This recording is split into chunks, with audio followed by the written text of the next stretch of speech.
আমি জানি হাদিসটা আপনারা আগেও শুনেছেন, তা আজকে নতুন ভাবে শেখেন। কয় শ্রেণী? 7 শ্রেণী। কোথায় ছায়া পাবে? আরশের ছায়া। ওই দিন অন্য কোনো ছায়া থাকবে না। এই ছায়া পাবে মানে সে কি জান্নাতি না জাহান্নামী? তার কোনো টেনশন হবে?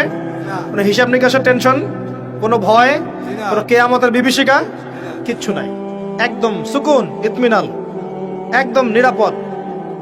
আচ্ছা, 1 নাম্বার, আগে সিরিয়াল ওয়াইজ বলি, তারপরে আপনাকে বোঝাচ্ছি। 1 নাম্বার হচ্ছেন ইমামুল আদিল। কি নাম? ইমামুন আদিল, মানে ন্যায়পরায়ণ শাসক। ন্যায়পরায়ণ শাসক রাষ্ট্রের শাসক হতে পারে, সমাজের হতে পারে, পরিবারেরও হতে পারে। যেখানে যে দায়িত্বশীল তাকেই তার দায়িত্বশীল বলা হয়। আচ্ছা, 1 নাম্বার ইমামুন আদিল। 2 নাম্বার ওয়াশাবুন, এই যে তুমি যুবক, ওয়াশাবুন যুবক, নাশা ফি ইবাদাতিল্লাহি তাআলা, যে আল্লাহ পাকের ইবাদতে তার যৌবন বিলিয়ে দিয়েছে। কে সেটা, যুবক না বৃদ্ধ? কি করেছে? আল্লাহর ইবাদতে জীবন যৌবনটাকে বিলিয়ে দিয়েছে। বিলিয়ে দেওয়ার মানে কি? বিলিয়ে দেওয়া মানে কি পার্ট টাইম মুসলিম হও না ফুল টাইম মুসলিম হও? ফুল টাইম মুসলিম। আচ্ছা, সে কি কোরআন হাদিসের অংশ মানবে না পুরোটা মানবে? আলহামদুলিল্লাহ। 3 নাম্বার রজুলুন, এমন ব্যক্তি, কলবুহু, যার কলব, কলব মানে কি? অন্তর, মুআল্লাকুন ফিল মসজিদ, মসজিদের সাথে অন্তর কি থাকে? ঝুলে থাকে। এটা কি সত্যি সত্যি কলিজা ঝুলে থাকে না টান? কি বোঝানো হচ্ছে? মসজিদের সাথে কি টান? ওই যে মোবাইল ফোনের সাথে যেমন হয়েছে আর কি, এখন ওইটাই হয়েছে না মোবাইলের সাথে। এখন রজুলুন কলবুহু মুআল্লাকুন বিল মোবাইল, এখন হয়েছে এরকম যে এমন ব্যক্তি যার অন্তর কি হয়? মোবাইলের সাথে ঝুলে থাকে, থাকে না? সবার, আমার সহ সবার ফোন সার্চ করলে দেখা যাবে যে আমরা লাস্ট হয়তো 1 ঘন্টা 2 ঘন্টা আগে লাস্ট টাইম আমরা হোয়াটসঅ্যাপ চেক করেছি, ফেসবুক চেক করেছি, আমরা ইউটিউব চেক করেছি। কিন্তু যদি আমল নামা দেখা হয়, দেখা যাবে লাস্ট 1 মাসেও কোরআন চেক করে নাই, লাস্ট 2 মাসেও হাদিসের একটা বই খুলে দেখে নাই। আল্লাহ পাক আমাদেরকে বোঝার তৌফিক দান করুন, এইরকম খারাপ বদভ্যাস থেকে বেরিয়ে আসার তৌফিক দান করুন। এখানে 3 নাম্বার, সেই ব্যক্তি যার কলব কোথায় ঝুলে থাকে? মসজিদে, মানে মসজিদের সাথে টান, জামাতে নামাজ পড়ার ব্যাপারে আগ্রহ থাকে।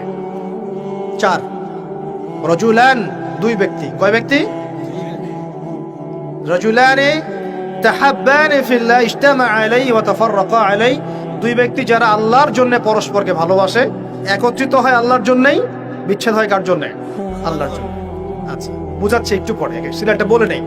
5 নাম্বার কে? ওয়া রাজুলুন, আরেকজন ব্যক্তি, দাত ইমরাআতান, যে ব্যক্তিকে কোনো মহিলা ডাকলো। এখানে ডাকলো মানে আসলে জেনার জন্য কি করলো? ডাকলো। দাত ইমরাআতান যাত মানসাবিন ওয়া জামাল, যে মহিলার সৌন্দর্য আছে, খুবই সুন্দরী এবং উচ্চ বংশের কোনো মহিলা বা মেয়ে ডেকেছে জেনা করার জন্য একজন ব্যক্তিকে, আর সে বলছে ইন্নী আখাফুল্লাহ, আমি আল্লাহকে ভয় করি।